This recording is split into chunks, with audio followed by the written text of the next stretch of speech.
D'inverno Jesolo è vuota. Via Bafile è spenta. Gli hotel sono chiusi. Il vento muove solo le insegne arrugginite. Nel 1994 un custode notturno faceva il giro della spiaggia, dalla foce del Piave Vecchia fino alle cabine. Alle 3 del mattino smise di rispondere alla radio. Quando lo cercarono, trovarono le sue impronte sulla sabbia. Arrivavano fino alla battigia. Poi si fermavano. Il mare era calmo, nessun segno di lotta, nessuna altra traccia.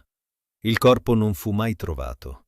Dopo settimane il suo giubbotto emerse nel canale Cavetta, piegato con cura, come lasciato lì da qualcuno.